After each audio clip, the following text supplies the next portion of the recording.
Tu penses qu'organiser un match amical, c'est simple? Appeler une fédération? Réserver un stade? Jouer? Non. C'est une opération complète, logistique, financière, médicale, médiatique, et derrière 90 minutes de jeu, il y a des semaines de travail invisibles. Tout part d'une négociation entre deux fédérations. Il faut trouver un adversaire de niveau cohérent, vérifier la fenêtre FIFA, puis aligner les agendas de deux pays différents. Ensuite, un accord officiel est signé, il couvre le lieu, la date, les conditions financières et les obligations de chaque partie. Pas de signature, pas de match. Deux délégations à déplacer, des dizaines de personnes, billets d'avion, hôtels, transport local, terrain d'entraînement. Il faut coordonner les arrivées, gérer les accréditations, mettre en place la sécurité, prévoir les imprévus. La logistique, c'est le nerf de la guerre et c'est totalement invisible dans les tribunes. Louer un stade, c'est loin d'être suffisant. Il faut valider la pelouse, vérifier l'éclairage selon les normes de diffusion TV, s'assurer que les vestiaires sont conformes.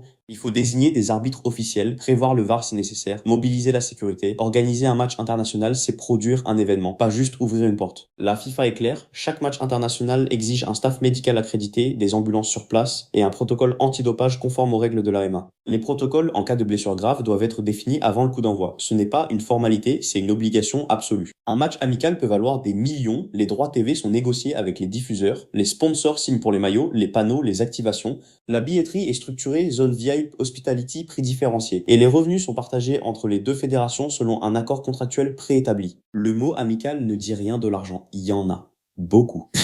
Les chiffres que le public ne voit jamais racontent une toute autre histoire. Des semaines avant le match, la machine de communication est déjà en marche. Conférence de presse des deux sélectionneurs, campagne sur les réseaux sociaux, contenu exclusif pour alimenter l'anticipation. Les accréditations médias sont gérées photographes, journalistes, équipe TV. Le match doit exister dans les esprits avant d'exister sur le terrain. Le jour du match, chaque minute est planifiée. Protocole des hymnes, entrée des équipes, échauffement, coup d'envoi, tout est chronométré à la seconde. La régie TV coordonne avec les commentateurs en direct. Une cellule de crise est active pendant toute la durée du match. Rien n'est laissé au hasard. En surface, c'est 90 minutes de football. En coulisses, c'est une machine qui ne peut pas se permettre de s'arrêter. Jamais. Un match amical, ce n'est pas amical. C'est une opération logistique, financière et médiatique complète. Des dizaines de personnes, des semaines de préparation. Et derrière 90 minutes, il y a un travail invisible que personne n'applaudit.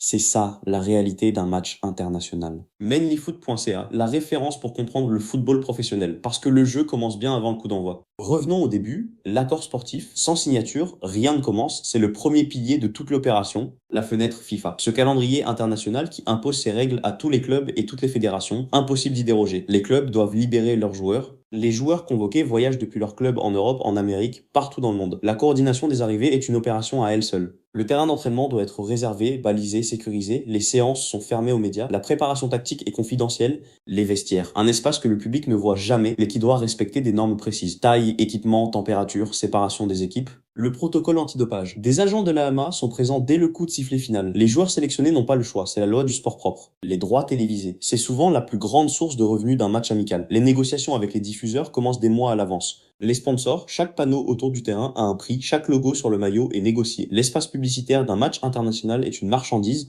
les réseaux sociaux. Des semaines de contenu planifié, annonce du match, révélation des convocations, contenu des entraînements. La fédération devient un média. Le jour J, les hymnes nationaux résonnent dans le stade. Ce moment solennel est le résultat de semaines de travail que les tribunes ne voient pas. Le coup d'envoi, la balle roule et tout ce travail invisible disparaît derrière 90 minutes de spectacle. C'est exactement ce qui était prévu. Pendant que vous regardez le jeu, une cellule de crise surveille chaque incident. Des protocoles sont prêts pour chaque scénario. La machine ne s'arrête jamais. Le coup de sifflet final, les joueurs quittent le terrain, les caméras s'éteignent et le vrai travail de démontage commence silencieusement. Un match amical, ce n'est pas amical, c'est une opération professionnelle complète. Et maintenant, vous savez ce que personne d'autre ne vous avait dit. Moneyfoot.ca. Pour tout comprendre du football professionnel, abonnez-vous. Le prochain épisode, tu penses